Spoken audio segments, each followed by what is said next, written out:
ഇത് നമ്മൾ Tuesday Q&A സെക്ഷനാണ്. ഇന്ന് നമ്മൾ മെയിനായിട്ട് 3 ക്വസ്റ്റ്യൻസ് ആണ് പറയുന്നത്. ഒന്നെന്ന് വെച്ചാൽ നമ്മുടെ ബോഡിയിൽ പലർക്കും പല ഭാഗത്ത് പല പല കളേഴ്സ് അല്ലേ, അപ്പോൾ ഇതെന്തുകൊണ്ട് ഇതെങ്ങനെ മാറ്റാം എന്നുള്ളതിനെ പറ്റി. രണ്ടാമത് ടീനേജുകാർ പറയുന്നൊരു ക്വസ്റ്റ്യൻ ആണ്, എൻ്റെ സ്കിൻ ഭയങ്കര ഏജ്ഡ് ആയിട്ട് തോന്നിക്കുന്നു, അതെങ്ങനെ മാറ്റിയെടുക്കാം. മൂന്നാമത്തെ ക്വസ്റ്റ്യൻ ആണ് ഈ സ്കിൻ ടൈപ്പും സ്കിൻ സെൻസിറ്റിവിറ്റിയും തമ്മിലുള്ള വ്യത്യാസം എന്താണെന്നാണ്. പക്ഷെ അതിനൊക്കെ മുന്നേ എന്നെ ആദ്യമായിട്ടാണ് കാണുന്നത്, ഞാൻ ലക്ഷ്മി കൃഷ്ണ, ഒരു skin care and hair care enthusiast. Skin care and hair care relate ചെയ്ത് സയൻസ് ബേസ്ഡ് ആയിട്ടുള്ള ചാനലാണ് ഇത്. അപ്പോൾ ഇങ്ങനത്തെ വീഡിയോസ് ഇഷ്ടമാണെങ്കിൽ ചാനൽ സബ്സ്ക്രൈബ് ചെയ്യാനും ഇഷ്ടമുള്ള ഫ്രണ്ട്സിന് ഷെയർ ചെയ്യാനും മറക്കണ്ട. അപ്പോൾ നമുക്ക് ഫസ്റ്റ് ക്വസ്റ്റ്യനിലോട്ട് കിടക്കാം. നമ്മുടെ ശരീരത്ത് പല സ്ഥലത്ത് പല പല സ്കിൻ കളേഴ്സ് ആയിരിക്കും അല്ലേ. ചില സ്ഥലത്ത് കുറച്ച് നമുക്ക് നല്ല എന്താ പറയുക, കുറച്ച് ബ്രൈറ്റ്നെസ് ഉണ്ടായിരിക്കും, ചില സമയത്ത് കുറച്ച് ടാൻഡ് ആയിരിക്കും, ചില സമയത്ത് മറ്റുള്ള ബോഡി പാർട്ടിനേക്കാളും കുറച്ച് ഡാർക്ക് ആയിട്ട് ഇരിക്കും. അപ്പോൾ ഇത് കുറേ ആൾക്കാർക്ക് കൺസേൺ ആയിട്ട് വരാറുണ്ടല്ലേ. അപ്പോൾ അത് എന്തുകൊണ്ടൊക്കെയാണെന്ന് നോക്കാം. ഫസ്റ്റ് എന്ന് വെച്ചാൽ നമുക്ക് സൺലൈറ്റ് അടിക്കുന്ന സ്ഥലത്താണെങ്കിൽ ടാനിങ് കാരണം ഇങ്ങനെ പ്രശ്നം വരാം. രണ്ടാമത്തെ നമ്മൾ ടൈറ്റ് ക്ലോത്ത്സ് ഇടുന്ന കാരണം, അല്ലെങ്കിൽ നമ്മൾ ഇടുന്ന ക്ലോത്ത് നമ്മുടെ സ്കിന്നുമായിട്ട് അല്ലാത്ത രീതിയിൽ, ഇപ്പോൾ ഒരുപാട് സ്ഥിരം ഈ ജീൻസ് അല്ലെങ്കിൽ ഒരേ ടൈപ്പ് ഡ്രസ്സ് സ്ഥിരം ഇടുന്ന ആൾക്കാർക്ക് ഫ്രിക്ഷൻ കാരണം ഉരയുന്നത് കൊണ്ട് ഇങ്ങനെ വരാം. ഇതെല്ലാവർക്കും പറഞ്ഞതിൽ ചില ആൾക്കാർ ഈ ഒരു ഫ്രിക്ഷൻ കാരണം പിഗ്മെന്റേഷൻ വരാം. മൂന്ന്, നമ്മുടെ ശരീരത്തിൽ ഉണ്ടാകുന്ന ഹോർമോണൽ ഡിഫറൻസ്. അതായത് ഇപ്പോൾ എക്സാമ്പിൾ പറയുകയാണെങ്കിൽ നമുക്ക് കാന്തോസിസ് നൈഗ്രിക്കൻസ്, അതല്ലെങ്കിൽ ഒരുപാട് ഒബിസിറ്റി ഉള്ള ആൾക്കാർക്കൊക്കെ ഈ ഒരു പ്രശ്നം വരാൻ ചാൻസ് ഉണ്ട്. നാലാമത്തേതായിട്ടുള്ള കാരണം എന്ന് വെച്ചാൽ പാരമ്പര്യമായിട്ട് ഇങ്ങനെ വരാൻ, ചില ആൾക്കാർക്ക് കൈമുട്ട് പാരമ്പര്യമായിട്ട് കറുത്തിരിക്കുന്ന ആൾക്കാരായിരിക്കും, അല്ലെങ്കിൽ ഡാർക്ക് ആയിട്ടുള്ള ആൾക്കാരായിരിക്കും. അഞ്ചാമത്തെ റീസൺ എന്ന് വെച്ചാൽ നമ്മുടെ മെലാനിൻ പ്രൊഡക്ഷൻ എല്ലാ സ്ഥലത്തും ഈവൻ ആയിട്ടല്ല ഉണ്ടാവുക, ഇത് ഡിഫറെൻ്റ് ആയിട്ടായിരിക്കും ഉണ്ടാവുന്നത്. സോ ഈ റീസൺ കൊണ്ട് പല സ്ഥലത്തും പല കളറ് വരാൻ ചാൻസ് ഉണ്ട്. ഇത് ഓരോന്നും എങ്ങനെ ടാക്കിൾ ചെയ്യാൻ പറ്റും നോക്കാം. ഫസ്റ്റ് ടാനിങ് ആണെങ്കിൽ ഞാൻ എപ്പോഴും പറയുന്ന പോലെ സ്കിൻ നന്നായിട്ട് എക്സ്ഫോളിയേറ്റ് ചെയ്യാനായിട്ടുള്ള ബോഡി വാഷസ്, അതായത് എച്ച് വെച്ചാൽ ഗ്ലൈക്കോളിക് ആസിഡ്, ലാക്റ്റിക് ആസിഡ് അടങ്ങിയ ബോഡി വാഷസ്, അതുപോലെ തന്നെ നമ്മൾ നല്ല ഹൈഡ്രേറ്റിംഗ് മോയ്സ്ചറൈസറും എക്സ്പോസ്ഡ് ഏരിയാസിൽ സൺസ്ക്രീൻ അപ്ലൈ ചെയ്യുക എന്നുള്ളതാണ്. പിന്നെ രണ്ടാമതാണ് നമ്മുടെ ഫ്രിക്ഷൻ കാരണം. ഇപ്പൊ യൂണിഫോംസ് അല്ലെങ്കിൽ അങ്ങനെയൊക്കെ ഇടുന്ന ആൾക്കാർക്കാണെങ്കിൽ അത് അവോയ്ഡ് ചെയ്യാൻ പറ്റത്തില്ല. അല്ലാത്ത സമയങ്ങളിൽ മാക്സിമം നിങ്ങൾ ലൂസ് ക്ലോത്ത്സ് ഇടുക, അല്ലാത്ത സമയത്ത് ടൈറ്റ് നിങ്ങൾ ഡ്രസ്സ് ഇടുക. പിന്നെ നന്നായിട്ട് സ്കിൻ ഹൈഡ്രേറ്റ് ചെയ്ത് വെക്കാനായിട്ട് ശ്രദ്ധിക്കാം. മൂന്നാമത്തെയാണ് ഈ ഹോർമോണൽ ഡിഫറൻസ്, അതുപോലെ അക്കാന്തസിസ് നൈഗ്രിക്കൻസ്, ഇൻസുലിൻ പ്രോബ്ലംസ് ഉള്ള ആൾക്കാർക്ക്, അതല്ലെങ്കിൽ ഒബിസിറ്റി ഉള്ള ആൾക്കാർ, ഇവരൊക്കെ മസ്റ്റായിട്ട് ബോഡിക്കാളും ഇമ്പോർട്ടൻ്റ് നമ്മുടെ ബോഡി കളറിനേക്കാളും പ്രശ്നമുള്ളതെന്ന് വെച്ചാൽ ഹെൽത്താണ്. അപ്പോൾ ഡോക്ടറിനെ കാണുക, അതനുസരിച്ച് നമ്മൾ ചെയ്യുമ്പോഴത്തേക്ക് ഇതൊരു മാറ്റം ഉണ്ടാവും. അതിൻ്റെ കൂടെ നമ്മൾ എക്സ്ഫോളിയേറ്റിംഗ് ബോഡി വാഷസും നല്ല ഹൈഡ്രേറ്റിംഗ് ബോഡി ലോഷൻസും പിന്നെ എച്ച് അടങ്ങിയിട്ടുള്ള ബോഡി മോയ്സ്ചറൈസർ അപ്ലൈ ചെയ്യുമ്പോൾ ഒരു പരിധിവരെ നമുക്കിത് മാറ്റിയെടുക്കാൻ പറ്റും. ഈ ഹെറിഡിറ്ററി അതുപോലെ തന്നെ പ്രോപ്പർ ആയിട്ടുള്ള മെലാൻ ഡിസ്ട്രിബ്യൂഷൻ ഇല്ലാത്തതുകൊണ്ട്, അതായത് ഒരേ സ്ഥലം ഇവരായിട്ട് മെലാൻ ഡിസ്ട്രിബ്യൂഷൻ ഉണ്ടാവാതിരിക്കുന്ന സമയത്ത്, ഈ രണ്ട് റീസൺസിന് കാരണം എന്ന് വെച്ചാൽ നമ്മുടെ ബോഡി എങ്ങനെയാണോ മെലാൻ പ്രൊഡ്യൂസ് ചെയ്യുന്നത് അത് അതുപോലെ ആയിരിക്കും നമ്മുടെ ശരീരത്തിൽ ഡിസ്ട്രിബ്യൂട്ട് ചെയ്യുന്നുണ്ടാവുക. അപ്പൊ അത് നമുക്കൊരു ബോഡി വാഷ് കൊണ്ടോ അതല്ലെങ്കിൽ ഒരു സൺസ്ക്രീൻ കൊണ്ടോ അതല്ലെങ്കിൽ ഒരു ബോഡി മോയ്സ്ചറൈസർ കൊണ്ടോ മാറ്റിയെടുക്കാൻ പറ്റത്തില്ല. കാരണം എന്താ, ഇത് നമ്മുടെ നാച്ചുറൽ കളറാണ്. അത് നമ്മൾ ഫ്രിക്ഷൻ കാരണമോ അല്ലെങ്കിൽ ടാനിങ് കാരണമോ ഒക്കെ ഉണ്ടാകുന്ന പ്രശ്നത്തിൽ അതിന്റെ ഇന്റൻസിറ്റി കൂടിയാൽ നമുക്ക് കുറച്ചെടുക്കാൻ പറ്റും. അല്ലാണ്ട് നാച്ചുറൽ സ്കിൻ കളർ ഞാൻ ഈ പറഞ്ഞ രീതിയിലൊന്നും മാറ്റിയെടുക്കാൻ പറ്റത്തില്ല. ഇനി ഇങ്ങനെയുള്ള ആൾക്കാരോട് എനിക്കാണെങ്കിൽ എന്റെ ശരീരത്തിൽ എല്ലായിടത്തും ഒരേ കളർ ഈവൻ ഡിസ്ട്രിബ്യൂഷൻ അല്ല. നമുക്ക് ഈ ഒരു പ്രശ്നം വരുന്നത് എന്താണെന്ന് വെച്ചാൽ ലൈക്ക് അവരുടേത് അങ്ങനെയാണല്ലോ എനിക്കിങ്ങനെയാണ് എന്ന് നമുക്കൊരു തോന്നൽ വരുന്നത് നമ്മൾ മാർക്കറ്റിൽ കാണുന്ന അല്ലെങ്കിൽ നമ്മൾ TV-യിൽ കാണുന്ന ആൾക്കാർക്ക്, അതല്ലെങ്കിൽ നമ്മൾ പരസ്യത്തിൽ കാണുന്ന ആൾക്കാർക്ക്, ഈവൻ കണ്ടന്റ് ക്രിയേഷനിലുള്ള ആൾക്കാർക്കൊക്കെ ഒരേ ബോഡി കളർ ആയിരിക്കും. പക്ഷെ നമുക്ക് നോക്കുമ്പോൾ അങ്ങനെ ആവത്തില്ല. അപ്പൊ ആദ്യം കുഞ്ഞറിഞ്ഞ സമയത്ത് എനിക്കും ആ ഡൗട്ടൊക്കെ ഉണ്ടായിരുന്നു. പിന്നെയാണ് ഞാൻ ആ സത്യാവസ്ഥ മനസ്സിലാക്കിയത്. എല്ലാവരുടെയും ബോഡി ഒരുപോലെയല്ല, പല ആൾക്കാർക്കും പല പല രീതിയിലായിരിക്കും മെലാനിൻ ഡിസ്ട്രിബ്യൂഷൻ ഉണ്ടാവുന്നത്. സോ നമുക്ക് ചെയ്യാൻ പറ്റുന്നത് നമ്മുടെ സ്കിന്നെ ഹെൽത്തി ആക്കി വെക്കുക എന്നുള്ളതാണ്. സ്കിൻ കളറിന്റെ പിറക്കെ പോലെ സ്കിന്നെ ഹെൽത്തി ആക്കി വെക്കുമ്പോഴത്തേക്ക് ആ ഒരു സ്കിൻ നമ്മുടെ സ്മൂത്ത് ആയിട്ട് ഇരിക്കത്തില്ല. ആ ഒരു സമയത്ത് ആ ഒരു പ്രശ്നം ഉണ്ടാകത്തില്ല. എന്ന് പറഞ്ഞിട്ട് എല്ലാ സ്കിന്നും സ്മൂത്ത് ആവണമെന്നില്ല. ചില ആൾക്കാർക്ക് ആ ഒരു ബമ്പിനെസ് നാച്ചുറലി ഉള്ള ആൾക്കാരും ഉണ്ടാവും. സോ നമുക്ക് നോക്കേണ്ട കാര്യം എന്താണ്, സ്കിൻ ഹെൽത്തി ആക്കി വെക്കുക എന്നുള്ളതാണ്. എക്സ്ഫോളിയേറ്റിംഗ് ബോഡി വാഷസ് പ്രോപ്പറായിട്ട് യൂസ് ചെയ്യാൻ നമുക്ക് ആ ഡെഡ് സ്കിൻ റിമൂവ് ചെയ്ത് കളയാൻ പറ്റും. സ്കിൻ നന്നായിട്ട് ഹൈഡ്രേറ്റ് ചെയ്ത് വെച്ചാൽ സ്കിൻ നല്ല സ്മൂത്ത് ആയിട്ട് ഇരിക്കും. ഷേവ് ഒക്കെ ചെയ്യുമ്പോൾ നല്ല പ്രോപ്പറായിട്ട് ഡ്രൈ ഷേവ് ചെയ്യാതെ വെറ്റ് ഷേവ് ഒക്കെ ചെയ്യുമ്പോഴത്തേക്ക് നമുക്ക് ആ നമ്മുടെ സ്കിന്നിന്റെ ഹെൽത്ത് പ്രോപ്പർ ആക്കി വെക്കാം. പിന്നെ ചെയ്യാൻ പറ്റുന്ന വെച്ചാൽ എക്സ്പോസ്ഡ് ഏരിയാസിൽ മാക്സിമം സൺസ്ക്രീൻ അപ്ലൈ. ഇതൊക്കെ ചെയ്യുമ്പോൾ നമ്മുടെ സ്കിന്നിന്റെ ഹെൽത്ത് ഇമ്പ്രൂവ് ആവും. ഹെൽത്ത് ഇമ്പ്രൂവ് ആകുമ്പോഴത്തേക്ക് നാച്ചുറലി നമുക്ക് നമ്മുടെ സ്കിന്നിനോടൊരു ഇഷ്ടവും അറ്റാച്ച്മെന്റും ഒക്കെ തോന്നും. അപ്പം നമ്മുടെ സ്കിൻ കളർ എന്തോ ആയിക്കോട്ടെ, എപ്പോഴും നമ്മുടെ സ്കിന്നിനെ സ്നേഹിക്കാൻ പഠിക്കുക, നമ്മളെ സ്നേഹിക്കാൻ പഠിക്കുക. കളറിലോട്ട് പോകേണ്ട ഡിഫറെന്റ് ഷെയ്ഡ്സ് മെലാനിൻ ഡിസ്ട്രിബ്യൂഷൻ ഒക്കെ കാരണമാണ് ഉണ്ടാകുന്നത്. അത് നമ്മുടെ കയ്യിലല്ല ഇരിക്കുന്നത്, അത് ദൈവത്തിന്റെ കയ്യിലാണ് ഇരിക്കുന്നത്. സോ അദ്ദേഹത്തിന്റെ തന്നെ വിടുക. നമുക്ക് കയ്യിലിരിക്കുന്ന സ്കിന്റെ ഹെൽത്ത് ആണ്, അത് നല്ല രീതിയിൽ നോക്കുക എന്നുള്ളതാണ് അങ്ങനെയുള്ള ആൾക്കാരോട് എനിക്ക് പറയാനുള്ളത്. ബോഡിക്ക് അല്ലാണ്ട് നമ്മുടെ ഹോർമോൺ പ്രശ്നങ്ങളോ എന്തൊക്കെയുള്ള ആൾക്കാരാണെങ്കിൽ ഡെഫിനറ്റ്ലി നിങ്ങൾ ഒരു ഡോക്ടറെ പോയി കാണാം. അതിനപ്പുറം എക്സിമ പോലെയുള്ള സിറ്റുവേഷൻ കാരണം ഉണ്ടാകുന്ന പിഗ്മെന്റ്, ഒരു കളർ ചേഞ്ച് ആണ്, ഇൻഫ്ലമേഷൻ, എക്സിമ, ചൊറിച്ചിലൊക്കെ ഉള്ള ആൾക്കാരാണെങ്കിൽ ഡെഫിനറ്റ്ലി നിങ്ങൾ ഡെർമറ്റോളജിസ്റ്റിനെ കാണാനും മറക്കരുത്. അടുത്തത് ടീനേജുകാരോട് എനിക്ക് പറയാനുള്ള ഒരു ക്വസ്റ്റ്യൻ, കാരണം ഇത് ടീനേജ് ആയിട്ടുള്ള ഒരാൾ എന്നോട് ചോദിച്ചൊരു ക്വസ്റ്റ്യൻ. ചേച്ചി, എനിക്ക് 18 വയസ്സായിട്ടില്ല, പക്ഷെ എന്നെ കാണാനായിട്ട് നല്ല ഏജ് തോന്നി, 10-35 വയസ്സ് തോന്നിക്കുന്നു. അപ്പൊ അതെന്തുകൊണ്ടാണെന്ന് ചോദിച്ചിട്ടുണ്ടായിരുന്നു. അപ്പൊ നമുക്ക് അതിനെ പറ്റി സംസാരിക്കാം. നമ്മുടെ സ്കിൻ നമുക്ക് ഏജ്ഡ് ആയിട്ട് തോന്നുന്നുണ്ടെങ്കിൽ അതിന് കുറച്ച് റീസൺസ് ഉണ്ട്. ഒന്നാമത്തെ റീസൺ എന്ന് വെച്ചാൽ ഡീഹൈഡ്രേഷൻ.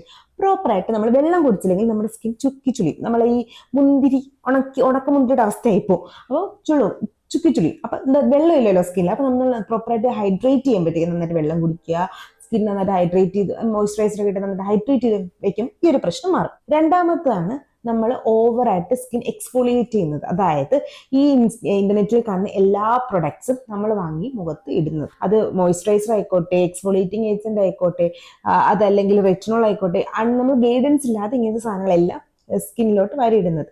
ഞാൻ എപ്പോഴും ടീനേജുകാരോട് പറയുന്നത് എന്താണ്, നിങ്ങളുടെ സ്കിൻ നല്ല രീതിയിൽ വർക്ക് ആയിക്കൊണ്ടിരിക്കുകയാണ്. നാച്ചുറലായിട്ട് നമ്മുടെ ബോഡി തന്നെ നന്നായിട്ട് എക്സ്ഫോളിയേഷൻ അതും ഇതൊക്കെ തരുന്നുണ്ട്. പിന്നെ നമുക്ക് ഹോർമോണൽ ചേഞ്ചസ് ഒക്കെ നടക്കുന്ന ഒരു സമയമാണ്. കുറച്ച് ആഗ്നി ബ്രേക്ക്ഔട്ട്സ് വരും, എക്സസീവ് ആയിട്ടും വരും. അപ്പൊ ഇങ്ങനെയുള്ള സമയത്ത് നമുക്ക് ചെയ്യാൻ പറ്റുന്നത്, നമ്മൾ പല്ല് തേക്കുന്ന പോലെ നോർമലായിട്ട് ഫേസ് വാഷ്, മോയ്സ്ചറൈസ്ഡ് സൺസ്ക്രീൻ, അതായത് ക്ലീൻ ചെയ്യുക, ഹൈഡ്രേറ്റ് ചെയ്യുക, പ്രൊട്ടക്ട് ചെയ്യുക. ഇത് ഇത്രയാണ് ടീനേജുകാർ ബേസിക്കലി ചെയ്യേണ്ടത്. എക്സസീവ് ആയിട്ട് ആഗ്നി ബ്രേക്ക്ഔട്ട്സ് വരികയാണെങ്കിൽ ഡോക്ടറിനെ പോയി കാണേണ്ടത് വളരെ ഇമ്പോർട്ടന്റ് ആയിട്ടുള്ള കാര്യം. കാരണം ഹോർമോണൽ ചേഞ്ചസ് കാരണം ഉണ്ടാകുന്ന ആക്നെ ആയിരിക്കും, അതല്ലെങ്കിൽ നിങ്ങൾക്ക് വേറെ എന്തെങ്കിലും സ്ട്രെസ് കാരണം ഉണ്ടാകുന്ന ആക്നെ ആയിരിക്കും. അത് ഈ റെറ്റിനോൾ അല്ലെങ്കിൽ സാലിസിലിക് ആസിഡിന്റെ സിറം ഇതൊക്കെ വെച്ചിട്ട് മാറ്റി നിർത്തുന്നേക്കാൾ നല്ലത് ഡോക്ടറിനെ കണ്ടിട്ട് മാറ്റുന്നതാണ്. അടുത്ത കേസ് എന്ന് വെച്ചാൽ സ്ട്രെസ്സും അതുപോലെ തന്നെ ലാക്ക് ഓഫ് സ്ലീപ്പ്. ഒബ്വിയസ്ലി ടീനേജിന്റെ ടൈമാണ്, നമുക്ക് പഠിക്കാൻ കാണും, അല്ലെങ്കിൽ നമ്മൾ വേറെ എക്സ്ട്രാ കരിക്കുലർ ആക്ടിവിറ്റീസ് ഉണ്ടെങ്കിൽ അതിന്റെ സ്ട്രെസ് കാണും, അതല്ലെങ്കിൽ നമുക്ക് സീരീസും സിനിമയൊക്കെ കാണാനായി കാണും. അപ്പൊ അതൊക്കെ കാരണം നമുക്ക് കുറച്ച് എല്ലാം കൂടെ നമ്മുടെ ഈ ഒരു സമയത്ത് എത്തില്ല. കാരണം നമ്മുടെ മനസ്സിൽ നമ്മൾ വലിയ ആൾക്കാരാണ്, മറ്റുള്ളവരുടെ മനസ്സിൽ നമ്മൾ ചെറുത ആൾക്കാരാണ്. നമുക്ക് ഒരുപാട് കാര്യങ്ങൾ ചെയ്തു തീർക്കാനുണ്ട്, പക്ഷെ ഒന്നും എങ്ങും എത്തുന്നില്ല. പഠിക്കാനുണ്ട്, കളിക്കാനുണ്ട്, പിയർ ഗ്രൂപ്പിൻ്റെ കൂടെ എത്തണം, പിയർ പ്രഷർ, അങ്ങനെ കുറേ കാര്യങ്ങളുണ്ട്. എനിക്കറിയാം, ഞാൻ ഫേസിൽ കൂടെ ഒക്കെ വന്ന ആളാണ്. അപ്പൊ അതിനുണ്ടാകുന്ന നമുക്കൊരു സ്ട്രെസ്സിൽ, ഈ സ്ട്രെസ്സും നമ്മുടെ ഫേസിൽ നമ്മുടെ സ്കിന്നിനെയൊക്കെ നന്നായിട്ട് ഇത് അഫക്ട് ചെയ്യും, നമ്മുടെ ഓവറോൾ മെന്റൽ ഹെൽത്ത്, ബോഡി ഹെൽത്തിനെയൊക്കെ അഫക്ട് ചെയ്യും. പിന്നെ സ്കിൻ്റെ കാര്യം പറയണ്ടല്ലോ. അപ്പൊ ഈ ഒരു റീസൺ കൊണ്ട് നമുക്കൊരു ഏജ് ആയിട്ട് തോന്നിക്കാം. അടുത്താണ് സൺ എക്സ്പോഷർ. ഇപ്പൊ നമ്മൾ പണ്ട്, ഇപ്പൊ ഞാനൊക്കെ ഉണ്ടായിരുന്ന സമയത്തുള്ള ആ ഒരു UV ഇൻഡെക്സ് അല്ല ഇപ്പോഴത്തെ UV ഇൻഡെക്സ്, അത് ഒരുപാട് മാറിയിട്ടുണ്ട്. അപ്പൊ അതുകൊണ്ട് തന്നെ ഒരുപാട്, പ്രത്യേകിച്ചും ടീനേജുകാർ ഒരുപാട് ടൈം പുറത്ത് സ്പെൻഡ് ചെയ്ത് നടക്കാറുണ്ട്. സ്കൂളിൽ പോകുമ്പോൾ നിങ്ങൾ അല്ലാണ്ട് വേറെ എന്തെങ്കിലും എക്സ്ട്രാ കരിക്കുലർ ആക്ടിവിറ്റീസിന് പുറത്ത് പോകും, അല്ലെങ്കിൽ ഞാനൊക്കെ ഉള്ളതിനേക്കാൾ ഇപ്പോഴത്തെ ടീനേജുകാർ കുറച്ചുകൂടെ കറങ്ങാനൊക്കെ പോകും. സോ ആ സമയം അതൊക്കെ കൊണ്ട് തന്നെ നിങ്ങൾക്ക് ഒരു ഒരു സൺ എക്സ്പോഷർ കുറച്ച് കൂടുതലായിട്ട് വരും. സോ ടീനേജിന്റെ ടൈം ആയാലും സൺസ്ക്രീൻ വളരെ ഇമ്പോർട്ടന്റ് ആയിട്ട് യൂസ് ചെയ്യുക എന്നുള്ളതാണ്. അപ്പൊ തന്നെ നമുക്ക് ആ ഒരു ആന്റി ഏജിങ് എഫക്ട് അവിടെ നിന്ന് സ്റ്റാർട്ട് ചെയ്യും. അടുത്ത ഏറ്റവും ഇമ്പോർട്ടന്റ് ആയിട്ടുള്ള കാര്യം സോഷ്യൽ മീഡിയ. എല്ലാ സോഷ്യൽ മീഡിയ ആൾക്കാരും, ഒരുവിധം എല്ലാ ആൾക്കാരും ഫിൽറ്റേഴ്സ് യൂസ് ചെയ്യും. എല്ലാവരും യൂസ് ചെയ്യണമെന്നില്ല, പക്ഷെ എന്നാലും നമ്മൾ ഈ സോഷ്യൽ മീഡിയ ഫിൽറ്റേഴ്സിൽ കൂടെ കാണുന്ന ആൾക്കാരുടെ ഫിൽറ്റേഴ്സ് വളരെ വ്യത്യാസം. ഇപ്പൊ എന്നെ നേരിട്ട് കാണുന്ന പോലെ ആയിരിക്കില്ല നിങ്ങൾ എന്നെ ഒരു സ്ക്രീനിൽ കൂടെ കാണുന്നത്, വ്യത്യാസം ഉണ്ടാവും. കാരണം നമ്മൾ ലൈറ്റിംഗ് ഉണ്ട്, അതുപോലെ തന്നെ ക്യാമറ ആംഗിൾ ഉണ്ട്, അങ്ങനെ പല കാര്യങ്ങളുണ്ട്. അതുപോലെ തന്നെയാണ് നമ്മൾ പലപ്പോഴും കാണുന്ന പെർഫെക്റ്റ് സ്കിൻ ആണോ എന്നില്ല, ചിലപ്പോൾ നിങ്ങളുടെ സ്കിൻ അതിൻ്റെയും നന്നായിട്ടുള്ളതായിരിക്കും. സോ ആ ഒരു മായാലോകത്തോട്ട് പോയി വീഴരുത്. സോഷ്യൽ മീഡിയയിൽ പറയുന്ന കാര്യങ്ങൾ മനസ്സിലാക്കുക, അതിൽ സത്യമേത് അല്ലാത്ത ഏതെന്ന് മനസ്സിലാക്കുക. പക്ഷെ കാണുന്ന എല്ലാം, മിന്നുന്നതെല്ലാം പൊന്നല്ല എന്ന് പറയുന്നത് അതിന്റെ ബേക്കിൽ പോകേണ്ട. നിങ്ങളുടെ സ്കിൻ ചിലപ്പോൾ അതിനേക്കാളും നന്നായിരിക്കും. അപ്പൊ എന്റെ സ്കിൻ എന്തുകൊണ്ട് ആ ചേച്ചിയെ പോലെ ഇരിക്കുന്നില്ല, ആ ചേച്ചിക്ക് എന്നെക്കാൾ ഇത്ര ഏജ് ഇല്ലേ, പക്ഷെ എനിക്ക് ഇത്ര ഏജ് അല്ലല്ലോ, എന്നിട്ട് എന്റെ സ്കിൻ എന്താ ഇങ്ങനെ, അങ്ങനെ ചിന്തിക്കണം. അത് ഫിൽറ്റർ ഒക്കെ ആയിരിക്കാം, പക്ഷെ എല്ലാവരും ഫിൽറ്റർ യൂസ് ചെയ്യണം എന്നില്ല. അപ്പൊ ചിലപ്പോൾ നിങ്ങളുടെ ഏജ് നിങ്ങൾക്ക് ആ ഒരു പ്രശ്നം ഉണ്ടാവും. അത് ഡീഹൈഡ്രേഷൻ കൊണ്ടോ, അതല്ലെങ്കിൽ ജെനറ്റിക്സ് കൊണ്ടോ, അതല്ലെങ്കിൽ സൺ എക്സ്പോഷർ കൊണ്ടോ, ലാക്ക് ഓഫ് സ്ലീപ്പും സ്ട്രെസ്സും കൊണ്ടോ ഒക്കെ ആയിരിക്കും. അപ്പൊ വീണ്ടും സ്ട്രെസ്സും ഇതൊക്കെ കൊടുത്തിട്ട് വീണ്ടും നമ്മുടെ സ്കിന്നെ നശിപ്പിക്കാതെ ഒരു basic skin care routine follow up ചെയ്യുക. അതായത് ഫേസ് വാഷ്, മോയ്സ്ചറൈസർ, സൺസ്ക്രീൻ. എന്നിട്ട് അതിലും നിങ്ങൾക്ക് ഡൗട്ട് ഉണ്ട്, എന്റെ സ്കിൻ ഇപ്പോഴും എനിക്കൊരു ഏജ് ആയിട്ട് തോന്നിക്കുന്നു, ഫൈൻ ലൈൻസ് റിങ്കിൾസും വരുന്നുണ്ട് എന്ന് തോന്നിയാൽ ഒരു ഡോക്ടറെ പോയി കാണുക. കാരണം എന്താണെന്ന് വെച്ചാൽ ഈ ടീനേജ് ആണ്, അനാവശ്യമായിട്ടുള്ള ആക്ടിവിറ്റീസ് നമ്മുടെ സ്കിന്നിൽ ഇപ്പൊ എന്തായാലും ആവശ്യമില്ല. അപ്പൊ ഡോക്ടറെ പോയി കാണുമ്പോൾ അവർ പെർഫെക്റ്റ് ആയിട്ട് ആൻസർ പറഞ്ഞു തരും. ടീനേജുകാരോട് ഞാൻ ഡോക്ടറെ കാണാൻ പറയുന്നത്, നിങ്ങളുടെ സ്കിൻ ഇനഫ് മെച്ചർ ആയിട്ടില്ല, ഒരുപാട് സാധനങ്ങൾ നിങ്ങൾ മണ്ടയിലോട്ട് കൺസ്യൂം ചെയ്യുന്നുണ്ട്. അപ്പൊ അതൊക്കെ വരുമ്പോൾ നിങ്ങൾക്ക് ഡെഫിനറ്റ്ലി കൺഫ്യൂഷൻ വരും, എനിക്കായാലും വരും. സോ അത് നമ്മുടെ സ്കിൻ വേസ്റ്റ് ചെയ്യാതെ ഡോക്ടറെ പോയി കാണുമ്പോൾ നമുക്കൊരു ഐഡിയ കിട്ടും, നമുക്ക് പ്രശ്നമൊന്നുമില്ലെന്ന് മനസ്സിലാവുമല്ലോ. അതനുസരിച്ചിട്ട് നമുക്ക് സ്കിൻ കെയർ ചെയ്യുകയും ചെയ്യാം. നിങ്ങളുടെ സ്കിൻ ടൈപ്പ് ഒക്കെ അപ്പൊ ഈസിലി മനസ്സിലാക്കാനും പറ്റും. അതുകൊണ്ടാണ് ഒന്ന് പോയി കാണാനായിട്ട് ഞാൻ പറയുന്നത്. സോ നിങ്ങളുടെ സ്കിൻ ചിലപ്പോൾ നിങ്ങൾക്ക് സ്കിന്നിന് പ്രശ്നമൊന്നും ഉണ്ടാകത്തില്ല. ഞാൻ ഈ പറഞ്ഞ ഏതെങ്കിലും ഒരു റീസൺ ആയിരിക്കും, അല്ലെങ്കിൽ സോഷ്യൽ മീഡിയയിൽ നിങ്ങൾ കാണുന്ന കുറച്ച് തെറ്റിദ്ധാരണകളും ആയിരിക്കും. അപ്പൊ അതിലൊന്നും വീഴാതെ സ്കിൻ കെയർ ചെയ്യുക, നന്നായിട്ട് ഹെൽത്തി ആയിട്ടിരിക്കുക. പിന്നെ ഹെൽത്തി സ്കിന്നാണ് എപ്പോഴും വലുത്. ഹെൽത്തി മൈൻഡും ഹെൽത്തി സ്കിന്നും ഹെൽത്തി ബോഡിയാണ് നമുക്ക് എപ്പോഴും ഏറ്റവും ഇമ്പോർട്ടൻ്റ് ആയിട്ടുള്ള കാര്യം, മറ്റുള്ള കാര്യങ്ങളല്ല. നെക്സ്റ്റ് ക്വസ്റ്റ്യൻ എന്ന് വെച്ചാൽ, ഇപ്പം ഞാൻ ഈ ചാനൽ തുടങ്ങിയപ്പോൾ തൊട്ട്, അല്ലെങ്കിൽ ഞാൻ ഇൻസ്റ്റയിൽ കണ്ടന്റ് ഇടാൻ തുടങ്ങിയ കാലം തൊട്ട് എനിക്ക് വരുന്ന ഒരു ക്വസ്റ്റ്യാണ്, ഈ ഓയിലി സ്കിൻ ടൈപ്പാണ് പക്ഷെ സെൻസിറ്റീവ് ആണ്. ഇതിന് റീസൺ, അല്ലെങ്കിൽ ഡ്രൈ സ്കിൻ ആണ്, സെൻസിറ്റീവ് ആണ്. ഈ സെൻസിറ്റിവിറ്റി എന്ന് പറയുന്ന സാധനം, അതായത് സ്കിൻ ടൈപ്പും സെൻസിറ്റിവിറ്റി എന്ന് പറയുന്ന സാധനം കോറിലേറ്റ് ചെയ്തിരിക്കുന്നതാണ്. പക്ഷെ ഏറ്റവും കൂടുതൽ മിസ്യൂസ് ചെയ്യുന്ന സാധനം സെൻസിറ്റിവിറ്റിയാണ്. കാരണം ഞാൻ പറഞ്ഞത്, ഇപ്പോൾ നമുക്കൊരു സാധനം യൂസ് ചെയ്യാൻ പേടിയാണെങ്കിൽ നമ്മളൊരു ആളെടുത്ത് പറയും നമുക്കത് പേടിയുണ്ട് എന്ന് പറയാൻ പറ്റാതെ നമ്മൾ പറയും ഓക്കെ എനിക്കിതാണ്, പക്ഷെ എൻ്റെ സ്കിൻ സെൻസിറ്റീവ് ആണ്, അപ്പൊ എനിക്ക് കുറച്ച് റിയാക്ഷൻ കുറഞ്ഞ സാധനം പറഞ്ഞു തന്നാൽ മതി. കാര്യം നമുക്ക് നമ്മുടെ മനസ്സിലുള്ള പേടി. രണ്ടാമത്തെ എന്ന് വെച്ചാൽ ഡെഫിനറ്റ്ലി നിങ്ങൾക്ക് ചിലപ്പോൾ സെൻസിറ്റിവിറ്റി കാണും, അതുകൊണ്ടുമായിരിക്കും. അപ്പോൾ നമ്മൾ പേടി കൊണ്ടും സെൻസിറ്റിവിറ്റി എന്ന് പറയും, സ്കിൻ ഓൾറെഡി സെൻസിറ്റീവ് ആയതുകൊണ്ട്, ഓൾറെഡി സെൻസിറ്റിവിറ്റി ഉള്ള ആൾക്കാരും സെൻസിറ്റിവിറ്റി എന്ന് പറയും. അപ്പൊ ഇതെങ്ങനെ മനസ്സിലാക്കാൻ പറ്റും? ഈസിലി മനസ്സിലാക്കാം. നമുക്ക് ആദ്യം എന്താണ് സ്കിൻ ടൈപ്പ് എന്ന് പറയാം. നമ്മുടെ സ്കിൻ ഒരുപാട് ഓയിൽ പ്രൊഡ്യൂസ് ചെയ്യുന്നുണ്ടെങ്കിൽ, ഓവറോൾ ഫേസ് ഒരുപാട് ഓയിൽ പ്രൊഡ്യൂസ് ചെയ്യുന്നുണ്ടെങ്കിൽ ഓയിലി സ്കിൻ ആണ്. നിങ്ങളുടെ ഫേസിൽ അധികം ഓയിലേ പ്രൊഡ്യൂസ് ചെയ്യുന്ന ഒരു വരൾച്ചയാണ് സ്കിന്നിൽ തോന്നുന്നുണ്ടെങ്കിൽ ഡ്രൈ സ്കിൻ ആണ്. ചില ആൾക്കാർക്ക് ഇത് രണ്ടും തോന്നില്ല, നോർമൽ ആയിട്ടിരിക്കുന്നതായിരിക്കും, അത് obviously normal skin. Fourth type എന്ന് വെച്ചാൽ കോമ്പിനേഷൻ സ്കിൻ. ഇത് ഒന്നുകിൽ നമ്മുടെ സ്കിന്നിൽ കുറച്ച് സ്ഥലത്ത് ഓയിൽ പ്രൊഡ്യൂസ് ചെയ്യും, കുറച്ച് സ്ഥലം ഡ്രൈ ആയിട്ടിരിക്കും. അപ്പോൾ ഓയിലി ഡ്രൈ സ്കിൻ കോമ്പിനേഷൻ ആണ്. ചിലപ്പോൾ ഒരു സ്ഥലം നോർമൽ ആയിട്ടിരിക്കും, ചിലപ്പോൾ കുറച്ച് സ്ഥലത്ത് ഡ്രൈനെസ് ആണ്. കോമ്പിനേഷൻ ആണ്, നോർമൽ ഡ്രൈ കോമ്പിനേഷനിലോട്ട് പോകുന്നത്. ചില സ്ഥലത്ത് എന്താ പറയുന്നത് നോർമൽ ആവും, ചില സ്ഥലം ഓയിലി ആവും. ഓയിലി നോർമൽ കോമ്പിനേഷനിലോട്ടും. ഇതാണ് ആ ഒരു കോമ്പിനേഷൻ നിൽക്കുന്നത്. അടുത്താണ് സെൻസിറ്റിവിറ്റി. സെൻസിറ്റിവിറ്റി പറയുമ്പോഴത്തേക്ക് നമ്മളൊരു പ്രൊഡക്റ്റ് നമ്മുടെ സ്കിന്നിൽ എങ്ങനെ റിയാക്ട് ചെയ്യുന്നു, എത്ര പെട്ടെന്ന് റിയാക്ട് ചെയ്യുന്നു, അല്ലെങ്കിൽ എന്തെങ്കിലും ഇറിറ്റേഷൻ തരുന്നു എന്നുള്ളതാണ് സെൻസിറ്റിവിറ്റിയിലോട്ടുള്ള. ഇപ്പോൾ ഒരാൾക്ക് ഓയിലി സ്കിൻ വിത്ത് സെൻസിറ്റിവിറ്റി ആവും, ഒരാൾക്ക് ഓയിലി ആയിരിക്കും. അപ്പോൾ എല്ലാ ഓയിലി സ്കിൻ പ്രൊഡക്റ്റും ഈ സെൻസിറ്റീവ് സ്കിൻ ഉള്ള ആൾക്കാർക്ക് യൂസ് ചെയ്യാൻ പറ്റത്തില്ല. അതാണ് ഡിഫറൻസ് ആയിട്ട് വരുന്നത്. ഇനി മെയിൻ ആയിട്ടുള്ള പ്രശ്നം എന്താണെന്ന് വെച്ചാൽ, ഈ സെൻസിറ്റിവിറ്റി എന്ന് പറയുന്നത് ഹെറിഡിറ്റി ആയിട്ടോ അല്ലെങ്കിൽ നമുക്ക് ജീവിതകാലം മൊത്തം നമ്മുടെ സ്കിന്നിൽ നിൽക്കുന്ന ഒരു കാര്യമല്ല. നിൽക്കുന്ന സിറ്റുവേഷൻസ് ഉണ്ട്. അത് ക്രോണിക് സെൻസിറ്റിവിറ്റി വരുന്നുണ്ട്. എക്സിമ, റൊസേഷ്യ പോലെയുള്ള സ്കിൻ കണ്ടീഷൻസ് ഉള്ള ആൾക്കാർക്ക് ലൈഫ് ലോങ് സെൻസിറ്റിവിറ്റി ഉണ്ടാവും. അല്ലെങ്കിൽ എന്തെങ്കിലും ക്രോണിക് ആയിട്ട് അലർജി ഉള്ള ആൾക്കാർക്കും ലൈഫ് ലോങ് സെൻസിറ്റിവിറ്റി ഉണ്ടാവും. അതല്ലാണ്ട് നോർമൽ കണ്ടീഷനിൽ സ്കിന്നിന് അങ്ങനെ സെൻസിറ്റിവിറ്റി വരാൻ ചാൻസ് വളരെ കുറവാണ്. അത് വരുന്നുണ്ടെങ്കിൽ ഡോക്ടറെ കാണേണ്ടത് ഇമ്പോർട്ടൻ്റ് ആണ്.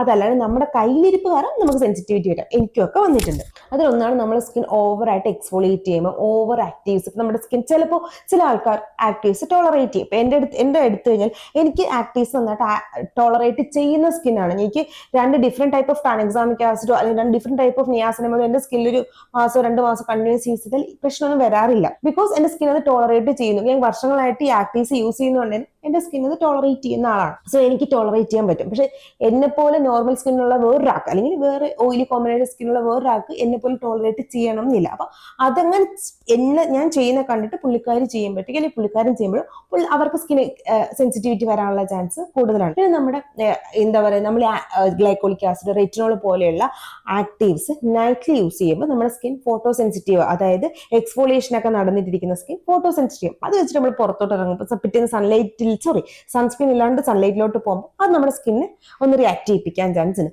സോ അതല്ലെങ്കിൽ ഓവറായിട്ട് സ്റ്റിറോയിഡ്സ് അടങ്ങിയ ക്രീം, ഹൈഡ്രോക്വിനോൺ അടങ്ങിയ ക്രീം ഒക്കെ ഡോക്ടർ പ്രിസ്ക്രിപ്ഷൻ ഇല്ലാണ്ട് ചെയ്തിട്ട് നമ്മുടെ സ്കിന്നിൽ ഒരു സെൻസിറ്റിവിറ്റി വരാൻ ചാൻസ് ഉണ്ട്. സോ ഈ സിറ്റുവേഷനിലാണ് നമുക്ക് സെൻസിറ്റിവിറ്റി ഉണ്ടാവുക. നോർമൽ സിറ്റുവേഷനുകളിൽ സ്കിൻ കണ്ടീഷൻ ഇല്ലാണ്ട് നമ്മുടെ കയ്യിലിരിപ്പ് കാരണം സെൻസിറ്റിവിറ്റി വരുന്നത്. ഇത് നമുക്ക് റിക്കവർ ചെയ്തെടുക്കാനായിട്ട് പറ്റും. അപ്പൊ നമുക്ക് പിന്നെ സെൻസിറ്റിവിറ്റിയെ കുറിച്ച് ചിന്തിക്കേണ്ടി വരത്തില്ല.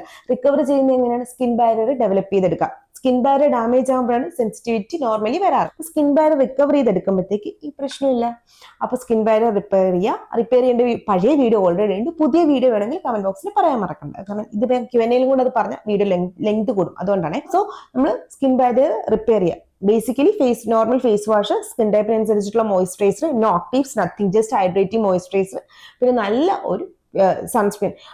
ചില ആൾക്കാർക്ക് സെൻസിറ്റിവിറ്റി ഉള്ള ആൾക്കാരുടെ പണ്ട് ഞാൻ പറയും ഫിസിക്കൽ ഫിൽറ്റേഴ്സ് ഉള്ള സൺസ്ക്രീൻ യൂസ് ചെയ്യാൻ. ഇപ്പൊ ഞാൻ പറയും ന്യൂ ജനറേഷൻ ഫിൽറ്റർ ഉള്ള സൺസ്ക്രീൻ യൂസ് ചെയ്യാൻ. കാരണം ആ ഒരു ഇറിറ്റേഷൻസ് വരാതിരിക്കാൻ വേണ്ടിയിട്ട്. സോ ഇങ്ങനെ യൂസ് ചെയ്യും. ഒരു പരിധി കഴിയുമ്പോൾ നമ്മുടെ സ്കിൻ ബാരിയർ നമുക്ക് റിപ്പയർ ചെയ്തെടുക്കാനും പറ്റും. എക്സിമ, റൊസേഷ്യ ഉള്ള ആൾക്കാരാണെങ്കിൽ ഡോക്ടറിനെ കാണുന്നതാണ്, സെൻസിറ്റിവിറ്റി ഉള്ള സമയത്ത് ഡോക്ടറിനെ കാണുന്നതാണ് ഏറ്റവും ബെസ്റ്റ് ആയിട്ടുള്ള കാര്യം. സോ സ്കിൻ ടൈപ്പും സെൻസിറ്റിവിറ്റിയും 2 കാര്യങ്ങളാണ്. അപ്പൊ നിങ്ങൾ ഒരു പ്രൊഡക്റ്റ് വാങ്ങിക്കുമ്പോൾ ഇത് എന്റെ സ്കിൻ ടൈപ്പിന് പറ്റുന്നതാണോ, ഇതെന്റെ സ്കിൻ ടോളറേറ്റ് ചെയ്യുന്നതാണോ എന്ന് നോക്കിയിട്ട് വേണം വാങ്ങിക്കാനായിട്ട്. അതാണ് ഞാൻ എപ്പോഴും സ്കിൻ കെയറിന്റെ സെറംസ് പറയുമ്പോൾ ഞാൻ എടുത്ത് പറയാറുണ്ട്, ഇത് ബിഗിനേഴ്സിന് പറ്റിയ സിറാണ്, ബിഗിനേഴ്സ് വേണമെങ്കിൽ പോയി ഓടിപ്പോയി വാങ്ങിച്ചോളാം. കാരണം സ്കിൻ 1004ന്റെ നിയാസിനമൈഡ് സെറം നമുക്ക് സെൻസിറ്റീവ് സ്കിൻകാരെ ഫോക്കസ് ചെയ്ത് ഉണ്ടാക്കിയതാണ്, നിങ്ങൾക്ക് വാങ്ങിക്കാം. പക്ഷെ നമ്മൾ അനുവയുടെ tranexamic acid plus niacinamide serum ബിഗിനേഴ്സിന് പറ്റുന്ന അതേ അല്ല. കാരണം 10% നിയാസിനമൈഡ് 4% ട്രാൻഎക്സാമിക് ആസിഡ് ഉള്ളതാണ്. സോ ആ ഒരു ഡിഫറൻസ് ഉണ്ട്. അത് നോക്കിയിട്ട് വേണം എപ്പോഴും പ്രൊഡക്റ്റ് ഇങ്ങനെയുള്ള ആൾക്കാർ വാങ്ങിക്കാനായിട്ട്. സോ ഇന്നത്തെ Q&A സെക്ഷൻ ഇവിടെ തീർന്നിരിക്കുകയാണ്. യൂണീക്ക് ആയിട്ടുള്ള ക്വസ്റ്റ്യൻസ് വേണ്ടോന്നില്ല, കോമൺ ആയിട്ടുള്ള നിങ്ങൾ സ്കിൻ കെയർ ഡൗട്ട്സും കമന്റ് ബോക്സിൽ ചോദിക്കുക. ഒന്നുകിൽ ഞാൻ ഇതുപോലെ Q&A ആയിട്ട് ചെയ്യും, അതല്ലെങ്കിൽ നമ്മൾ ഷോർട്സിൽ അതിൻ്റെ ആൻസേഴ്സ് പറയാറുണ്ട് കേട്ടോ. അപ്പോൾ ഞാൻ കമന്റ് ബോക്സിൽ ആൻസർ ചെയ്തില്ലെങ്കിൽ ഞാൻ കമന്റ് എല്ലാം കാണുന്നുണ്ട്, അതിനെല്ലാം ആൻസേഴ്സ് ഞാൻ വീഡിയോ ആയിട്ട് ചെയ്യാൻ മാക്സിമം ശ്രമിക്കാറുണ്ട്. അപ്പോൾ വീഡിയോ ഇഷ്ടപ്പെട്ടാൽ ലൈക്ക് ചെയ്യുക, ഷെയർ ചെയ്യുക, സബ്സ്ക്രൈബ് ചെയ്യുക. കമന്റ് ഡൗട്ട്സ് എന്തെങ്കിലും ഉണ്ടെങ്കിൽ കമന്റ് ബോക്സിൽ ഡ്രോപ്പ് ചെയ്യാൻ മറക്കണ്ട. ഈ ക്വസ്റ്റ്യൻസ് നിങ്ങൾ ആരെങ്കിലും ഒക്കെ ചോദിച്ചിട്ടുണ്ടെങ്കിലോ നിങ്ങളുടെ മനസ്സിലുണ്ടായിരുന്നെങ്കിൽ കമന്റ് ബോക്സിൽ ഒന്ന് പറയാനും മറക്കണ്ട. ഇതുപോലത്തെ skin care and hair care video Tuesday, Thursday, Sundays വരുന്നവരെ ഇറ്റ്സ് ലക്ഷ്മി സൈനിങ്. ടാറ്റാ.